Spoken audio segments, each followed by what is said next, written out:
Subscribe to our YouTube channel and press the bell icon to get the latest updates. We know that the coronavirus is a respiratory virus that targets the lungs and our airways. But over the course of the last few months, through this pandemic, we've also come to know that the virus can attack other organs such as kidneys and even the liver. However, some people have also been complaining of symptoms like headaches, brain fog, confusion, and other neurological symptoms. These are related to the brain. So, scientists have constantly suspected that the virus infects the brain, but there hasn't been a consensus so far. A new study from Yale University offers what is likely the first full proper evidence that for some, the novel coronavirus attacks the brain and infects it as well. My name is Sandhya Ramesh and this is Pure Science. This study we're discussing today was led by Professor Akiko Iwasaki, someone we've discussed a couple of times before in Pure Science as well as in Cut the Clutter videos. She's a professor of immunobiology at Yale, and her team has made noteworthy publications on the coronavirus so far. And one of her team's recent noteworthy findings were on how the immune system gets confused when the novel coronavirus infects it and it doesn't know what kind of immune response to mount. In this paper, though, Iwasaki's team of researchers used 3 independent approaches to figure out whether the brain is affected by the virus or not. The first approach they adopted was using human brain organoids, which are basically cells in a lab dish. These cells are artificially grown and they essentially function as miniature organs, in this case, like a miniature brain. Crucial key structures such as the hippocampus can even form in these complex layers of cells. Iwasaki's team observed clear evidence that these brain cells and neurons do in fact get infected by the virus.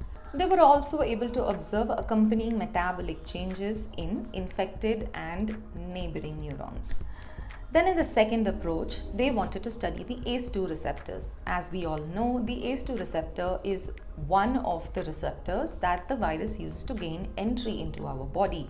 Our lungs and our airways and even the linings of our organs, internal organs, are lined with the ACE2 receptor. Using mice, the researchers were able to demonstrate that neuroinvasion or infection of the brain caused mortality, but respiratory infection, which is infection of the lung, did not always lead to death. Then finally, the team also analyzed brain autopsies of patients who had died of COVID-19 and detected the SARS-CoV-2 virus in the brain, and they also observed what happens at the site of infection and to the cells surrounding the site of infection. So it turns out that what actually happens is that after the virus enters our brain, it evades detection but starts multiplying rapidly.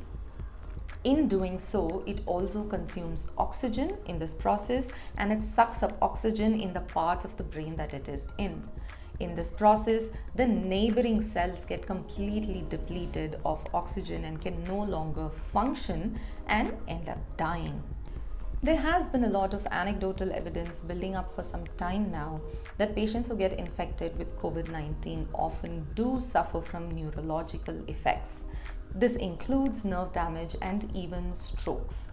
There was even a paper that came out in July that showed that neurological complications as a result of the disease are in fact more prevalent than we think they are. So what the virus ends up doing in the brain is that it first and immediately starts decreasing the number of synapses or connections between neurons in just a matter of days after infection. The worst part is we don't know if this is permanent damage or if this is reversible.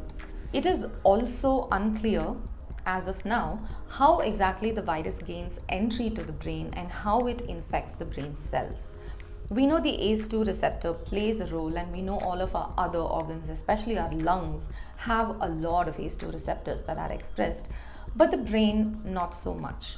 So to understand this and understand the effects of infection in the brain, the researchers used mice to compare the infection in lung and brain with ACE2 receptors. Some mice had these receptors only in their lungs and some had only in their brains. What the researchers found was that the mice that had the ACE2 receptors in their brain and then got brain infected started to lose weight really rapidly, and they died in 6 days.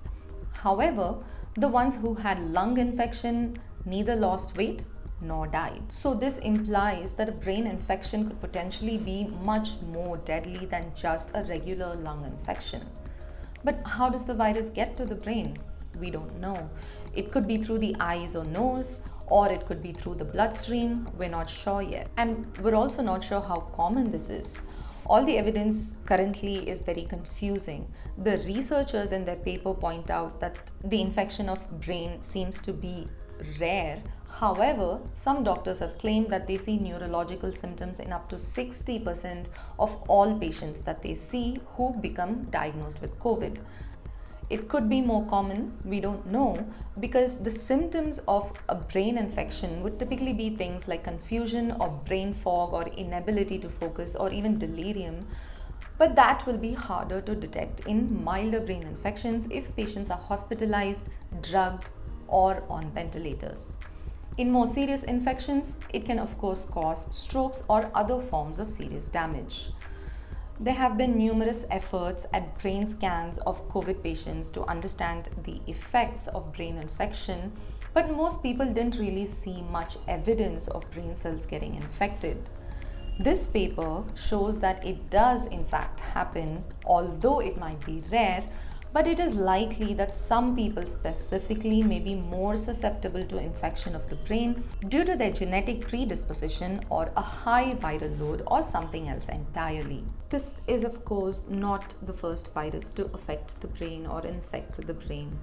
Encephalitis is a common symptom of many viruses such as herpes and the West Nile virus, which causes inflammation of the brain. However, the SARS-CoV-2 virus is sly. It doesn't directly attack and trigger an immune response. It doesn't cause inflammation. Instead, just as it does with the innate immune response, it stealthily subverts systems that can set off these immune response alarms.